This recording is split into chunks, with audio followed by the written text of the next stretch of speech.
Hello மக்களே, இன்னைக்கு நம்ம இந்த வீடியோல பேனை பத்தின ஒரு குறும் வீடியோ தான் பார்க்க போறோம். இந்த பேனானது எப்படி உருவானது, எத்தனை நாட்கள் வாழும், எப்படி ஒரு தலையிலேருந்து இன்னொரு தலைக்கு போகுது, நம்ம என்ன பண்ணுனா இந்த பேன் நம்மளுடைய தலையில் வராம தடுக்கலாம் அப்படிங்கிற வழிமுறையை தான் இன்னைக்கு நம்ம இந்த வீடியோல பார்க்கலாம். பேன் அப்படிங்கிறது மனிதர்களோட சேர்ந்து கிட்டத்தட்ட 1000 ஆண்டுகளுக்கு மேல வாழ்ந்து வருகிறதா சொல்றாங்க. பேனை பற்றிய ஒரு ஆராய்ச்சியில என்ன சொல்றாங்கன்னா, நவீன மனிதர்கள் தொடங்கிய காலத்திலிருந்து கிட்டத்தட்ட 1 லட்சம் ஆண்டுகளுக்கு முன்னாடியிலிருந்து இந்த பேனானது மனிதர்களோடு வாழ்ந்து வருகிறதா ஆராய்ச்சியிலையும் சொல்றாங்க. இந்த பேனானது நம்மளுக்கு எந்தவித நோயுமே நம்மளுக்கு ஏற்படுத்தாது. அதற்கு மாறாக தலையில அதிகமா எரிச்சல் மற்றும் அரிப்பை தான் நம்மளுக்கு ஏற்படுத்தும். இது நம்ம தலையில உள்ள தோலை கவ்வி ரத்தத்தை குடிக்குது. இது ரத்தத்தை உண்ணும் ரெக்கை இல்லாத பூச்சி வகையை சேர்ந்தது.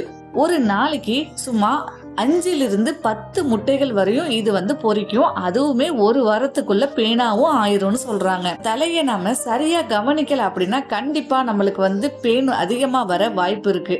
அதிகமா நம்ம தலையில அழுக்கோ பொடுகோ இருக்கு அப்படின்னா கண்டிப்பா அதுக்கு கவனம் தேவை. அதுல நீங்க கவனம் செலுத்தல அப்படின்னா கண்டிப்பா உங்களுக்குமே பேன் வர அதிக வாய்ப்பு இருக்கு.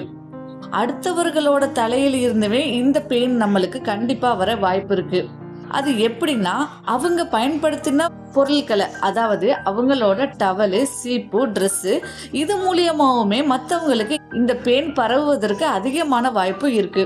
இந்த பேனோட ஆயுள் காலத்தை பார்த்தோம்னா கிட்டத்தட்ட 25 to 30 நாட்கள் மட்டும்தான் இந்த பேன் உயிர் வாழும்.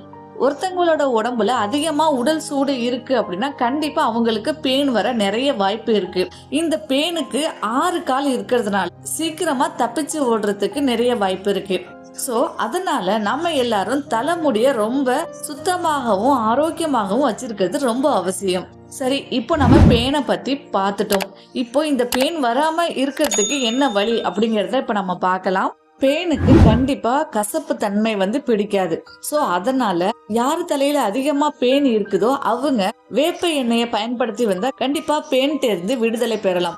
வேப்ப எண்ணெயை ஒரு 30 நிமிடம் நம்ம தலைக்கு வச்சுட்டு அதுக்கப்புறம் நல்ல ஒரு சீவாக்காய் போட்டு நம்ம தலையை அரைச்சினாலே இந்த பேன் தலையை விட்டு ஓடிடும். பூண்டுமே பேனுக்கு மிகவும் நச்சு வாய்ந்த ஒரு பொருள். அடுத்தது குப்பை மேனி அல்லது வேப்ப இலை, இது ரெண்டையுமே நம்ம சேர்த்து அரைச்சி நம்ம தலைமுடியில தேய்ச்சி குளிக்கலாம். கண்டிப்பா இந்த வீடியோ உங்களுக்கு பிடிச்சிருக்கும்னு நினைக்கிறேன். இந்த பேனை பற்றின வீடியோ உங்களுக்கு பிடிச்சிருந்தா கண்டிப்பா லைக் பண்ணுங்க. யார் தலையில அதிகமா பேன் இருக்குன்னு நீங்க நினைக்கிறீங்களோ அவங்களுக்கு இந்த வீடியோவை கூட ஷேர் பண்ணி விடுங்க.